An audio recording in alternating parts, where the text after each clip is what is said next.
Good It deal. is it's a little strange. I posted a TikTok earlier today saying, "Hey, Kessel Check is back today." I'm like, it feels like it's been so long. I had a little anxiety about it actually this week because I was kind of like, you and I haven't had like a regular chat because of like obviously the holidays, me or with anybody really. But like no matter what, we Yes. always talk on our show. No matter what happens, we're always connecting here, and it's been a little strange to have like 3 weeks straight just not talking to anyone. It's like, I know I love this, but also a little stress. Oh no, it's just like how I was saying. It's funny because Jeff knows this from the pre-show. As I was saying, oh my gosh, like we got to talk about everything. Like we have to talk about so many things. Yes.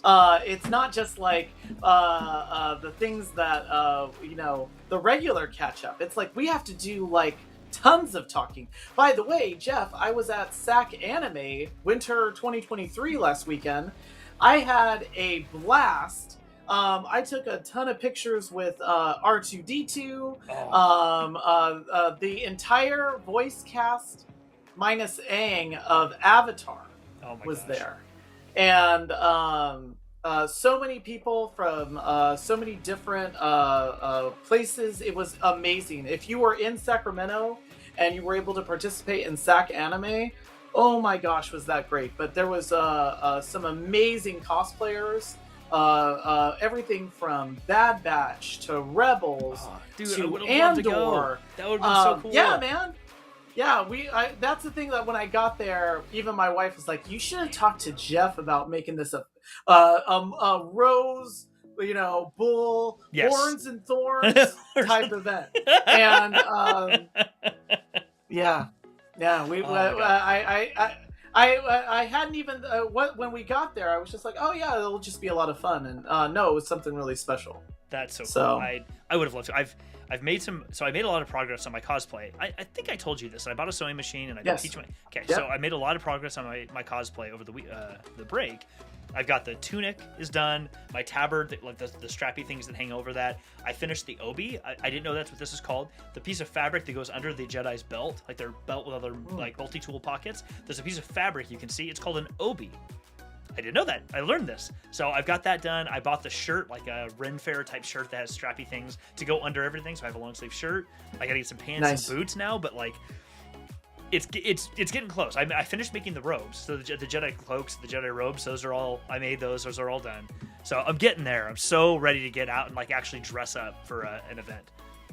I know it's gonna sound like it's not the term to use, and I really mean this in the most positive way, but I love it when someone like puts out their and I know this is a term, and that's what I mean by it. I mean this super positively, like their freak flag. Yeah. Like it's like I love it when people are like, this is a thing that I love, and then they're able to like go and show it off. And I mean that in like, I know people that are huge sports fans, and I didn't know this until I went to like baseball games with certain people and they showed up in body paint, and I was like, okay, all right, you're into this.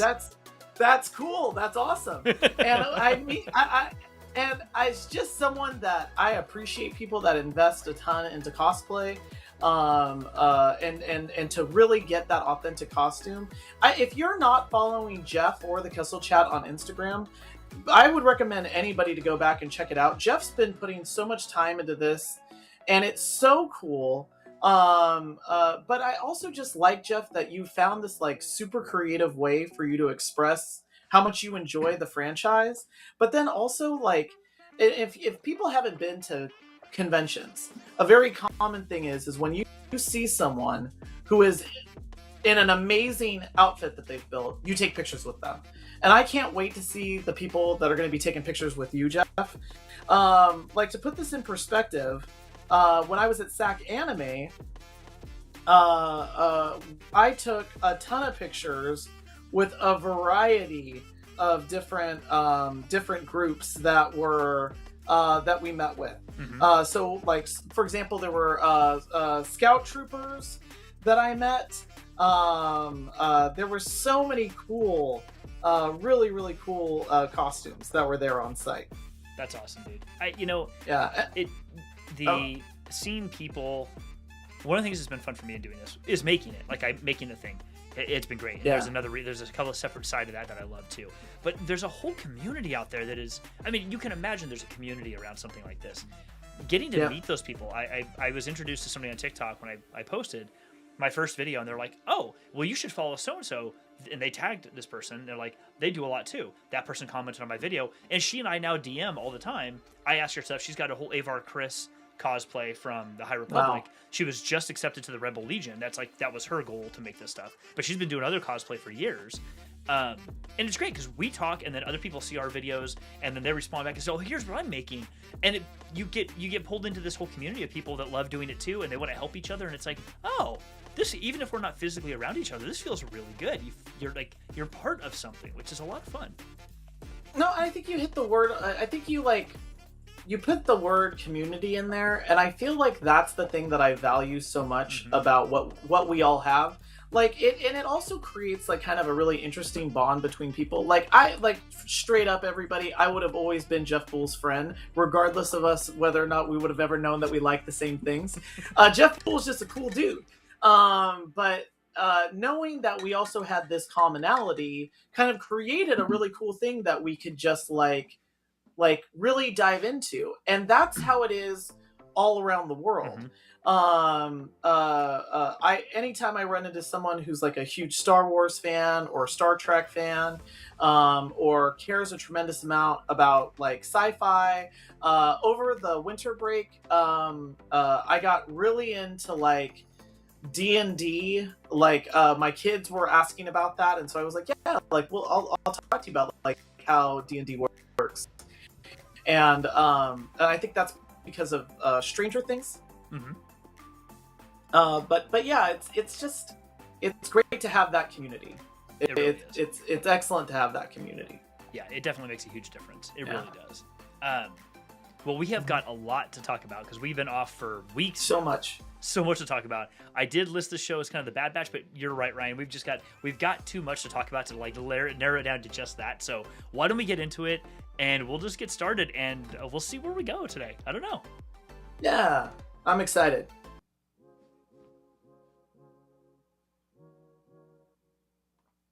There we go. We are back. It worked. I did the transitions right this time. I didn't mess it up. That's excellent. Yeah. And I hope, am I coming over okay, or is my audio, or am I choppy at all? Nope, I apologize. Oh, awesome. Jeff knows this because I think you just got this rain. But we are having some crazy storms here in California, and there is just a tremendous amount of water falling on my house right now. It's crazy. It is nuts. Yeah, it has been a lot. It didn't hit me quite as hard here, but it did rain a good chunk of the middle of the day today. But yeah, I know it's just been moving its way over, and I know we're supposed to get rain for I think another week after this at least. Wow, it's wild. Wow, I know it's bananas. Crazy. Anybody who's not from California, I know that's not extreme weather for a lot of people, but it's been raining almost with no breaks for the past, week and a half, and it's supposed to get another week of rain. I think we're supposed to get another 5 or so inches of rain in the next week, maybe more. It is wild. It's the hardest part lately has been that we've been having a lot of power outages, at least in my area. We've been having what is it, hurricane force winds that have just been really hard to deal with. But I will say that it's been a really so we lost power for days. We didn't have power for days, and my kids talk to me about it as if we were Little House on the Prairie. How did we survive without power? And a thing that, and this is what I mean by, man, we could talk about everything, right? Is a thing that I loved about how we lost all this power. And I'd love to hear if anybody else who's losing power or is affected by these storms, or even just over the holiday break, we ended up, because we didn't have any power, my kids had no iPads, and there was not even movies you could watch. Everybody got into reading. And we went to a local bookstore, and we bought a ton of comic books. We bought Star Wars comic books. We even bought gaming comic books. We bought so many things that are my kids just like dove into. My one of my daughters is really big into Spider Gwen, and she picked up like a whole stack of Spider Gwen comics That's and has awesome. been just reading them. And so I'm just all about this, man. But it sounds like you had a lot going on over the winter break, and one of them was you were catching up on Bad Batch, and I'd love to. I'm happy to talk about that. I'm Dude, happy to talk about so many of this. there's so much going on. I'm really happy to hear that your family was able to get into reading so much, and especially for the kids, like comics. It's Yes. I you know, when I was younger, I think I thought of comics as just, this is what some geeks do, etc. And I remember watching. This is a weird segue, but I remember watching Band of Brothers. I've watched it many, many, many times because I love the series. There's a scene in one of the episodes though where some of the men are on the back of a truck, and they accuse one of the guys of being like they call him Harvard, and he's like, why do you keep calling me that? Like, oh well, you just talk like you went to college or something like that. And he's like, and he makes him comment. He goes, yeah, I like to read too. Oh, really? What do you read? And his comment was, oh, Flash Gordon, and he makes some other comment, and the dude just kind of chuckles and laughs because he's like, I'm talking about reading like Catcher in the Rye and classic, novels, and this guy's talking about reading comics. And I always think about that because that's, I think, how many people still see comic books is it's frivolous. It's not really Yeah. reading. It's this other thing, but it's not. There is something kind of magical, especially for younger people, but really anyone who gets into reading through reading comics because it's, as I've said to people before, my opinion of it is the print book. You take any print book that you have, just picture or just words. It's lovely. Like the stories are amazing, but you 100% have to use your own imagination to see what's going on. Everyone does. You create a picture in your Yeah. mind, but that can be mentally exhausting for a lot of people. You're reading, if you can't quite get it because the author didn't describe it a certain way and it doesn't click for you, it can be really hard to read a book. And someone else may go, "Oh, I totally get this." You may go, "I couldn't get through it because Game of Thrones is one for me. I got like not even a chapter into the first book in print, and I had to stop reading. I'm like, my mind hurts. I bought the audiobook thinking that would be better. Nope, I couldn't get into it. The descriptions and the back and forth, it's too complex for my brain. But comic books, whereas like TV shows and movies and stuff, they just give you all the answers. There's no imagination. You just consume. Yep. But with comic books, you get this really cool middle ground between the two of them where you get enough pictures in the panels to tell you what's happening, but they don't show you everything that's going on, just enough to give you the mental image the artist or creator had for it. But then you get to read the story, so you still get the story and enough that feeds your imagination that you know what they were looking for, but it doesn't give you everything. So you still get to use some of your imagination, but you don't have to use all of it. So you get this interesting mix between the two that makes it actually really easy to read, or a lot easier to read sometimes than a print book would be, which I really enjoy. Yes, I actually completely agree with you.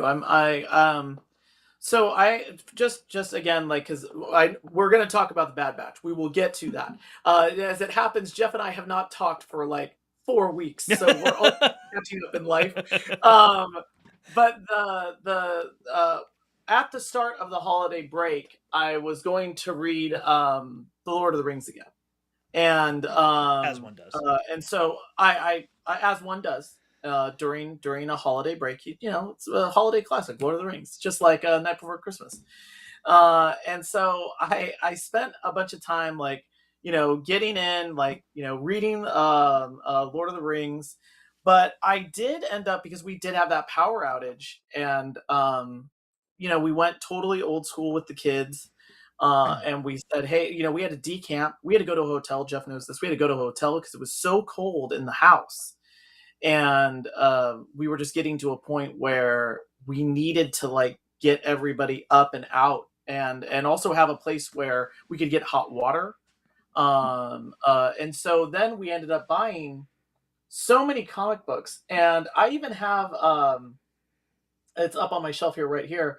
I have a new Star Wars omnibus comic book, which is a collection of the old Dark Horse comics.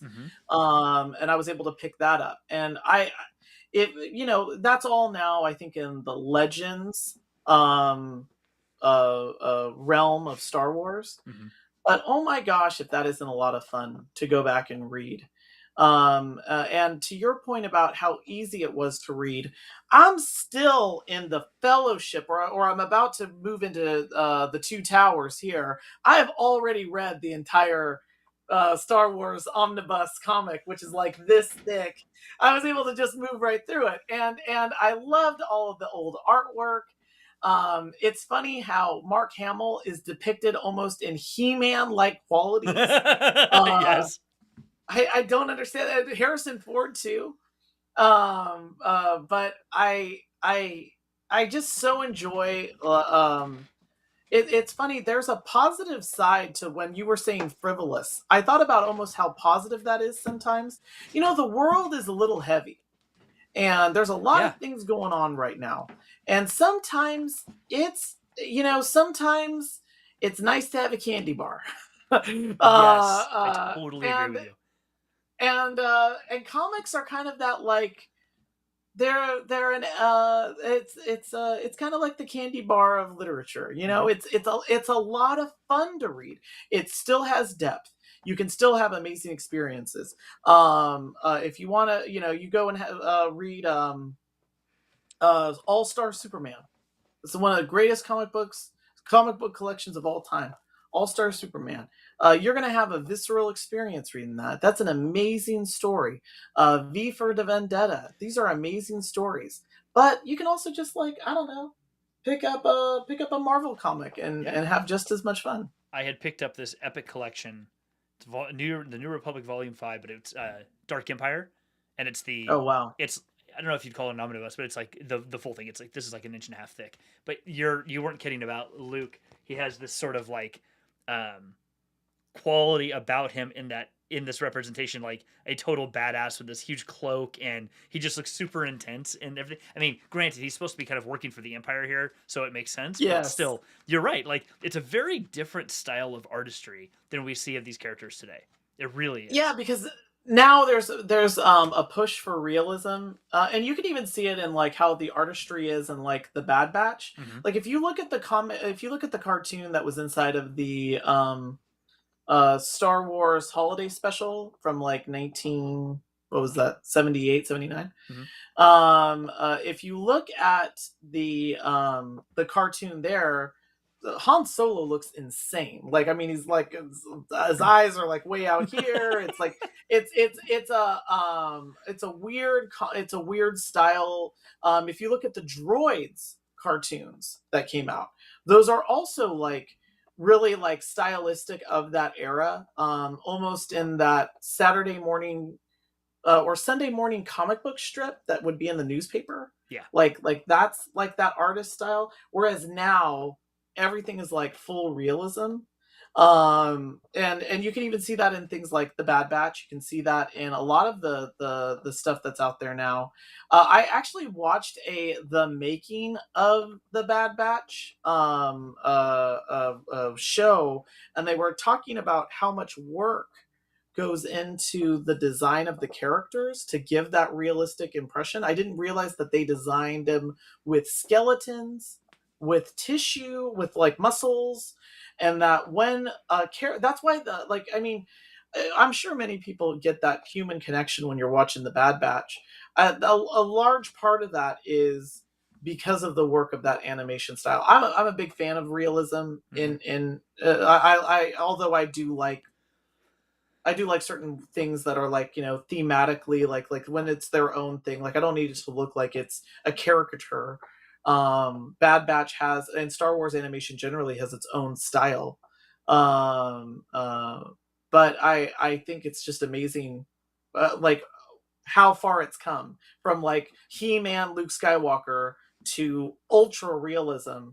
Like, even like the old Legends comic books of I think it's like Cade Skywalker. Mm-hmm. That was, like, too realistic. Yeah. Like, you could see like they were influenced, I think, by the, like, late 90s, early 2000s X-Men, where it's like everything is, like, you could see, like, the muscles and you, like, through the clothes, it's like all that. Yeah. So I was and I'll throw this up here right now because it's probably going to happen. There will be the music didn't play. You got it? There we go. Music did play. Hey, there we go. there will be spoilers. There just is going to be. So just heads up, everybody. I installed a TV in my shed. I finally broke down and did it. Yes. There's a TV in my shed, and I bought an Xbox S, and I've been playing Jedi Fallen Order. It's been a really good distraction, and it's amazing. Like, this is the first console that I've owned since the Nintendo 60. No, that's not true. I bought an Xbox 5 or 6 years ago, and I played it for like a hot minute, and then I didn't want to play it anymore, so I ended up selling it.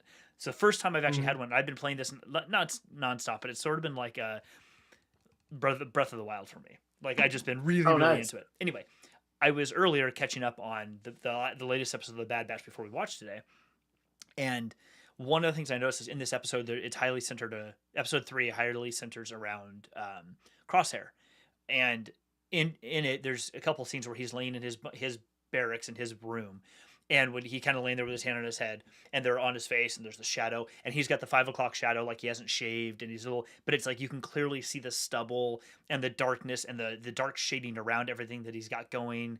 It's still very animated, but it has a realness to it that really implies or infers the intensity of what is going around in this for this character and around the character. And I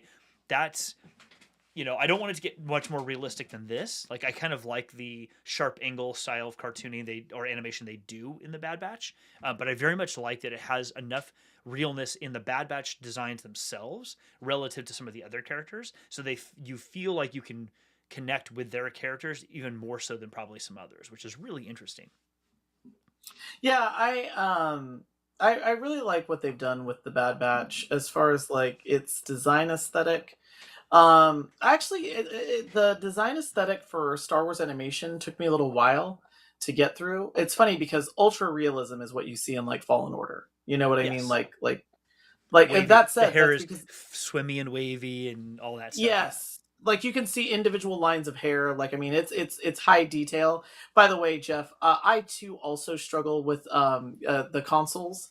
I have, as you know, I have like the R2D2 Xbox 360, but that's about the extent of like we bought a Switch, which then of course I drowned in Breath of the Wild for a while. I actually spent a little bit of time over the holiday break. See, I had a wide variety of different things going on. I spent a little bit of time playing and beating Ocarina of Time from start to end.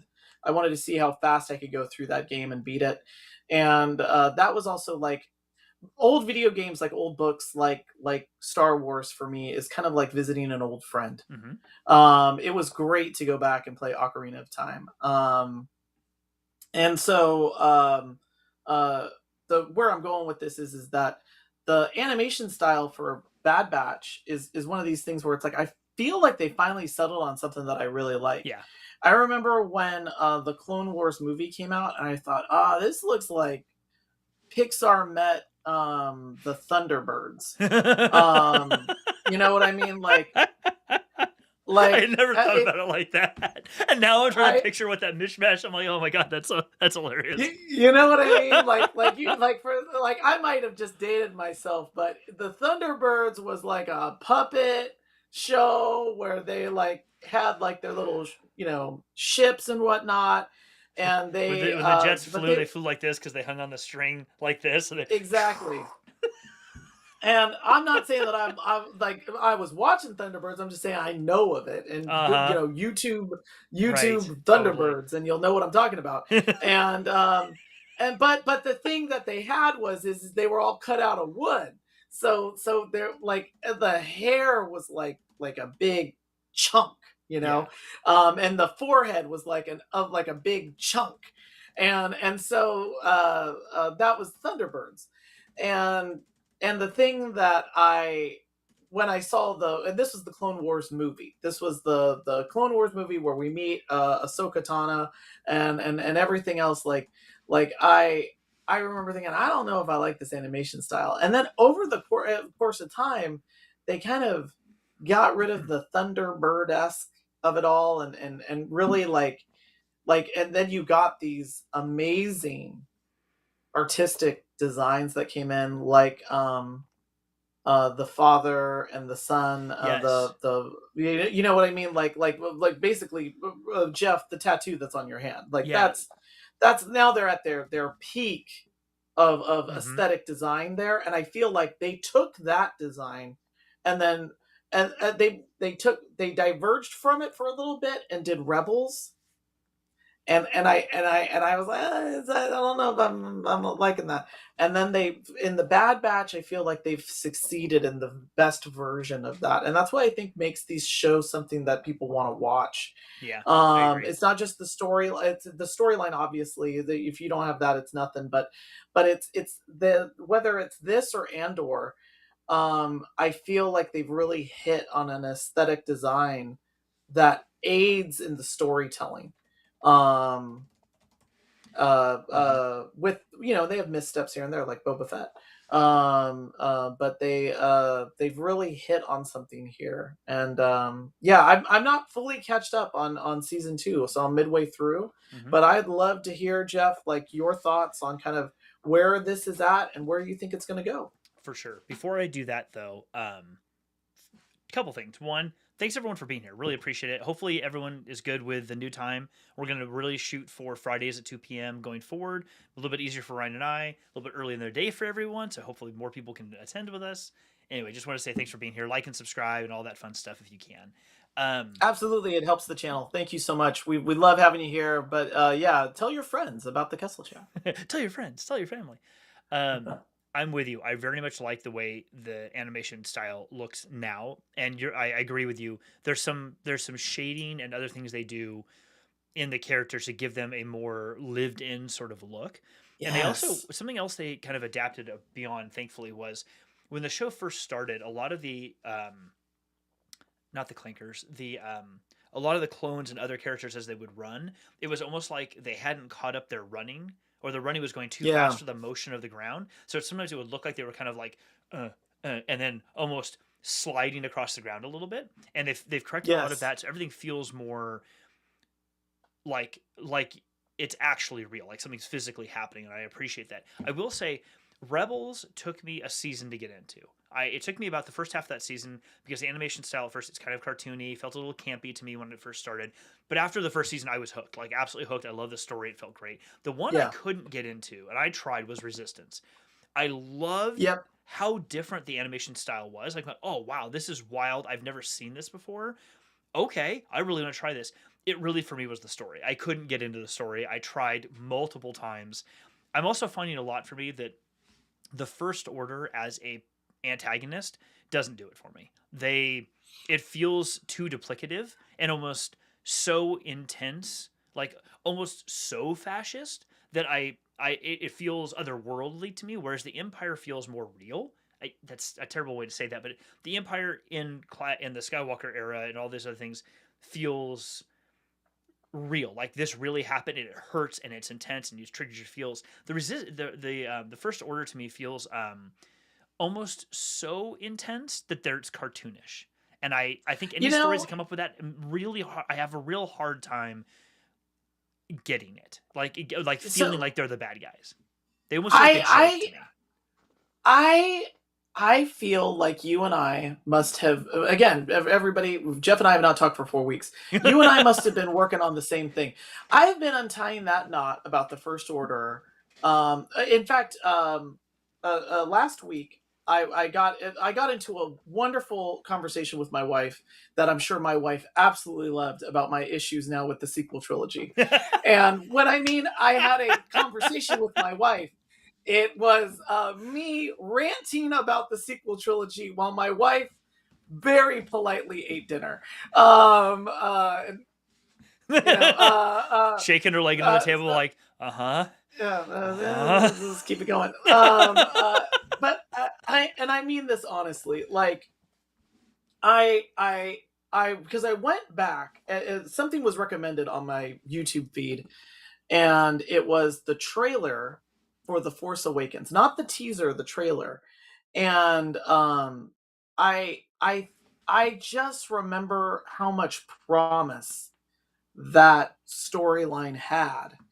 And I think that you've hit the nail on the head, which is you really really great protagonists are made by really great antagonists. Mm-hmm.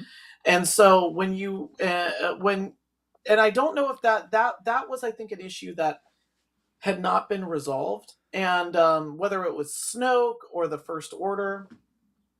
A really great example of that would have been talking about the history and origin of the First Order, maybe a little bit, so that way it wouldn't have been as duplicative of the Empire. But I think that you could have taken it in a lot of different ways. Like if they were more of a cult, Right. I think that actually fits a little bit more with them, because they're so fascist. It's a religion, and Mm-hmm. and that would have been maybe more interesting, because it would have been maybe a little different. It's like, how do you fight people that it's not a we follow out of fear, it's we follow because They're sycophants. the They're sycophants, essentially. exactly. Yes. Yeah. Yes. And And I think that's why the Bad Batch and all this stuff that is set in the Empire, and I'm sorry, Jeff, for interrupting, I'll just say this really quickly, is it's because you feel the fear of fascism in that. You feel the fear of, like, wow, like whether it's Andor or anything, it's like, oh, they're coming for you. But that's why I think that I couldn't get into Resistance too. Like, I just felt like I didn't understand the threat, and I also didn't understand what the Resistance was. Because the threat is amorphous. To say you're a resistance against an amorphous threat, it's like, what? Like, huh? What are yeah. you resisting against? You know what I mean? Yeah, it felt that part of that storyline felt very odd to me. It really, I mean, the fact that Chandrilla, was it Chandrilla? No, not Mm-hmm. Chandrilla. Whatever the Oh, this not Chandrilla. It's something 4 or 5. It has a number. It's not. It's funny because I'm mixing up my Star Trek and Star Wars planets. I was about to say like Deneb, but it's not that. no. If anybody remembers, what's the But planet that they destroy in the Force Awakens that is the seat of power for the New Republic? I cannot. I'm blanking on see, the name. so many Star Trek. Like right now, I'm the thing that keeps coming to mind, because it's like a D, or it's either D or M. It's but it's like, because right now I keep thinking Devron system, and it's like, no, that's a place in the neutral zone between the Federation and the Romulans. I'll look it up. We'll figure it out. But in any case, Yeah, the Hosnian Hosnian Prime. system. It was Hosnian not a Prime. D. Yeah, yeah, Yes. Okay. yeah, So when that happened and they destroyed Hosnian Prime, and then there was no longer a New Republic, yeah, I get it. Or there's no longer a government for the New Republic. It's all destroyed. So a resistance at that point makes sense.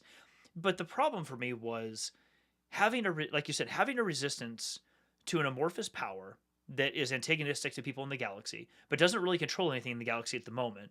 And you have the New Republic, who just may not be doing enough. It's like, huh? Like yeah.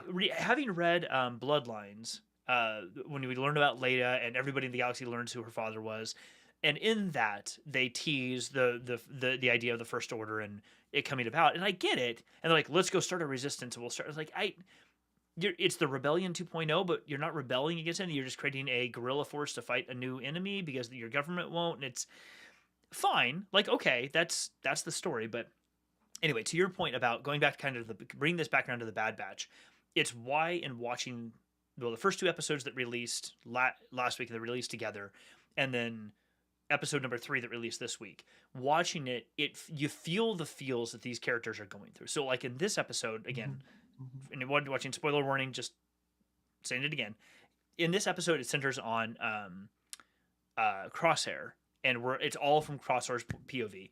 And he actually gets paired up with Cody, Commander Cody, who's still around. And they go do a mission together, and it goes the way it goes. They encounter this separatist cell on a particular planet, and I wouldn't really call it cell. The Empire is calling them a cell, and that their governor showed up and tried to take on leadership, but the people who are on the planet are like, no, we left the Republic a long time ago. We have been declared by the Republic an independent system for a very long time. We were not part of the Republic.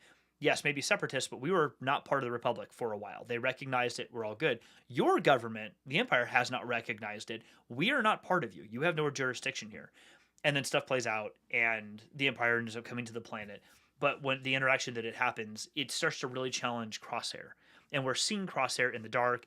At one point, Commander Cody, at the end of it, when Crosshair shows up for another mission, they're like, "Oh, you're assigned to work under this other commander." And he's like, "What about Cody?" And the admiral is like, "Who?" And he goes, "CT 22224." He goes, "Oh, apparently he went AWOL.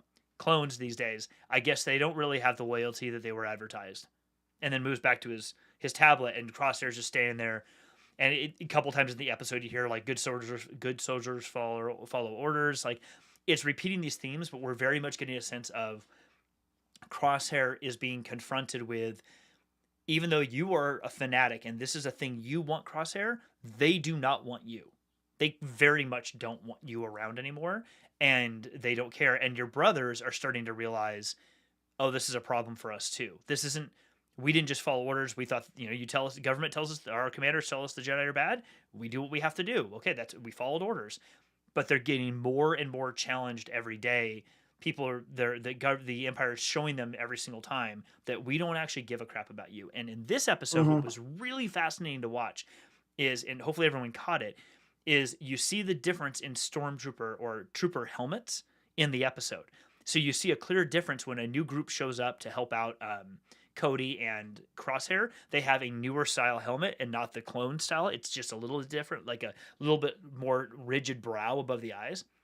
And what's interesting is at the end of the episode, when they both leave to go back to Coruscant, and all the troopers come down, all the troopers coming off the transports are all the new troopers. And Cody looks and sees it, gets eye contact with the commander, and then you see him put his helmet on and walk back in. So you're like, these are the clones leaving, and this is the new conscription force that is coming in. You are being pushed aside. They don't want you here anymore. And this is my point around the First Order and the other in the movies, is that this sort of thing we get because it doesn't happen tomorrow. The First Order kind of just showed up out of nowhere, and they were like, "Oh, we're going to f up your party again." The Empire, it happened slowly over a period of time, and even once they arrived, the change of the guard to the new people they want it happens through bureaucracy, and any little thing you mess up turns into well, clearly you can't do your job, so you're out, we're going to get somebody else. It's all part of this program, but you watch it and they're all feeling the effects of it. It feels more real and more human, the effects of this fascist regime, because we've seen it in the real world, whereas the First Order just felt like, and boom, some bad guys are here now, and that doesn't have the impact, And I guess that's where it's like, counter revolutions are a thing. Like, I get it. Like, you can even see it in American history. There's there's the revolutionary forces, and then there were the loyalists. And you could say that the American Revolution is one of a rebellion against a much larger empire. And then you can see counter revolutions that happened in what was the colony and then the states.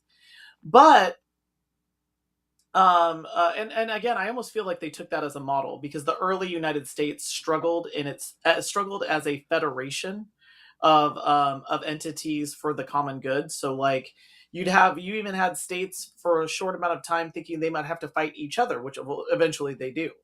But I that's where I struggled with the First Order too, because it's like a galactic threat can't be this counter revolution.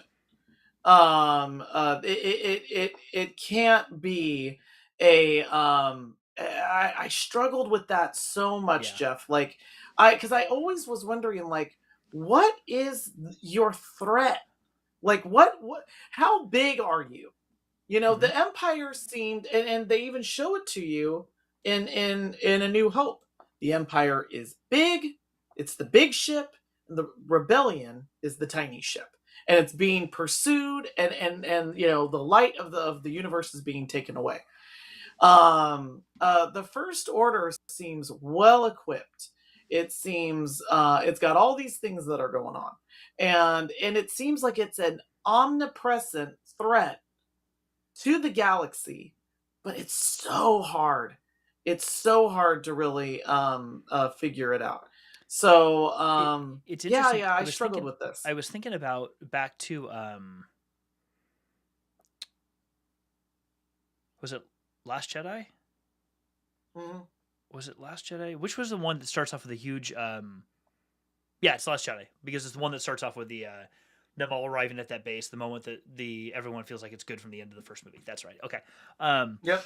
And in it, there's a scene where we see inside the dreadnought and the commander's in there, and all the floors are like shiny black, and all the pits are like hyper color, like they're hyper dark blacks and stark whites where there is a little bit of white, but everything is black. Like everything is completely black and crisp, and there's some bright red alarms. But I remember thinking the whole bridge felt enclosed, like it felt tight, because they put all these the widgets and things like that, whereas the Star Destroyer bridge felt like there was the pit and people were in the pit and the crew, but then there was a bridge. It was pretty crisp and clean, but they used a lot of grays and neutral gray tones everywhere to really make you feel like we saw in Fascist Germany, where using the gray colors and that sort of thing makes you feel like it minimizes all personality. It's washed of all personality. We're all homogenous.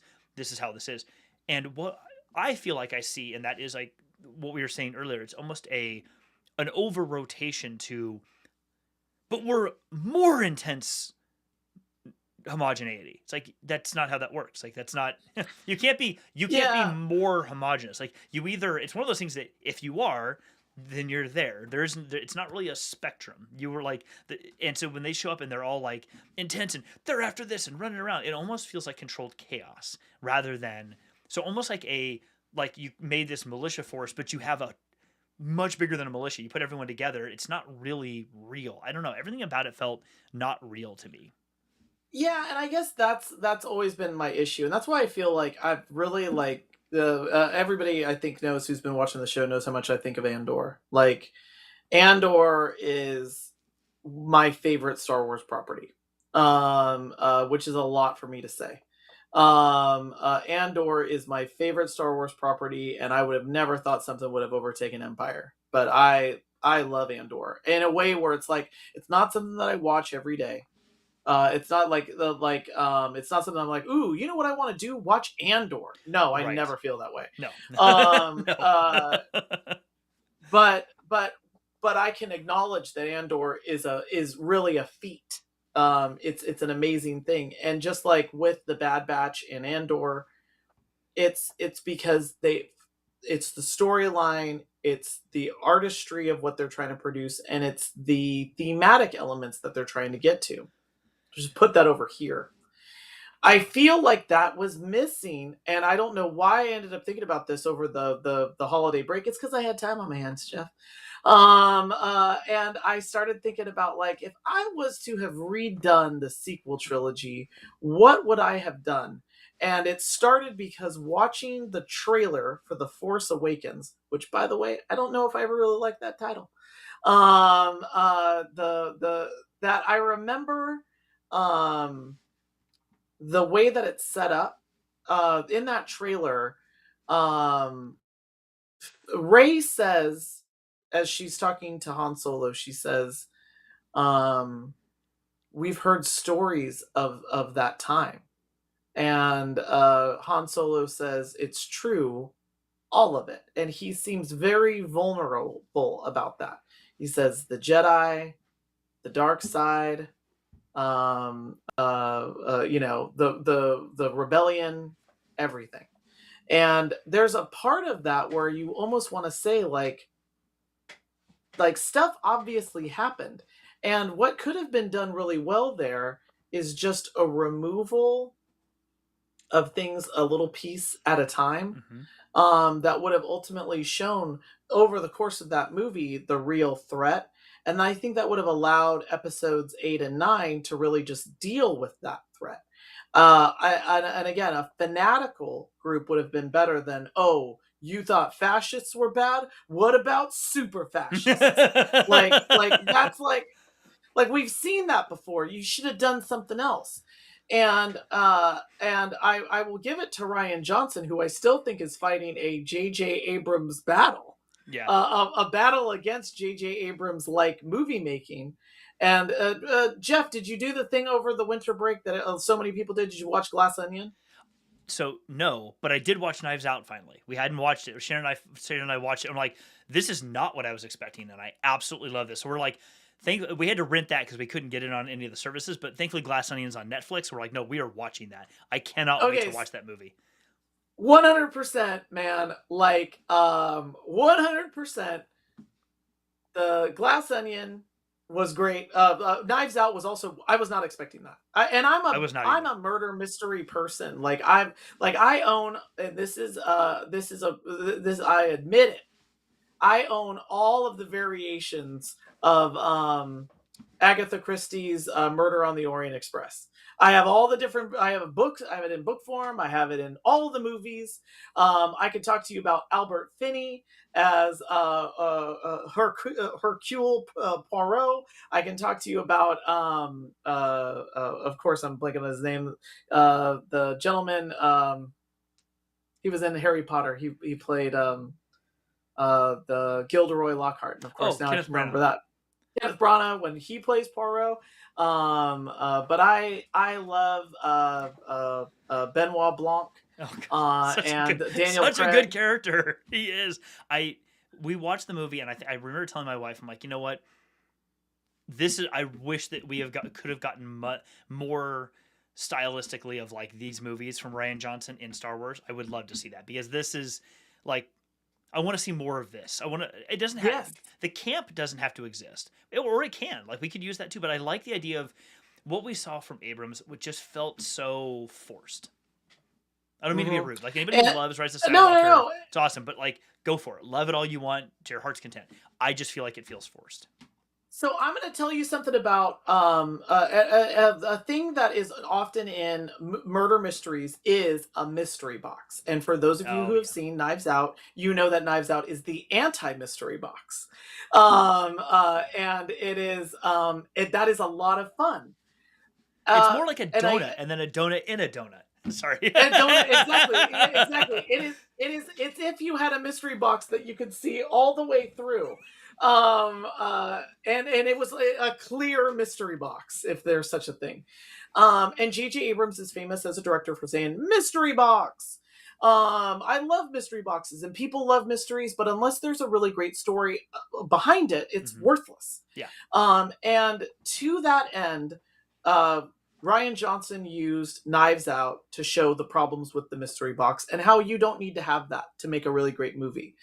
And he doubled down on that idea in The Glass Onion. I'm going to give you, Jeff, a minor spoiler. I don't think that I'm going to spoil anything for you. In fact, this might be bait for you to watch this as soon as this evening. Is the Glass Onion movie opens with literal mystery boxes, and you're gonna see. Yes, I saw that in a trailer. It's like you push something and it twists, and then I saw like a whole mechanism rolls out. I'm very excited to watch this. Now I want you to watch this because after there is a one ingenious way someone looks at that mystery box, and I can't wait for you to look at it, because you're going to know that that's what Rian Johnson is saying about mystery boxes. Well, anyway, I know that we're at time. It has been great catching up, Jeff. You too, it's buddy. Been so nice. You too. And thank you so much, everyone who's been here with us this time. It's been, Robert's out there. Mike's, I think, new to the show. Yeah, thank you all for being here. We really appreciate it. And hopefully you like the new time and new day. This is going to make it, I think, a lot easier for the two of us, too. Friday afternoons. Really, really excited about this. Yep, absolutely. All right, everybody. Have a wonderful weekend, 3-day weekend, and we will see you back here next Friday, to talk more Bad Batch and other fun Star Wars goodness. Hey, good deal. Hey, bye, everybody. Bye, everybody.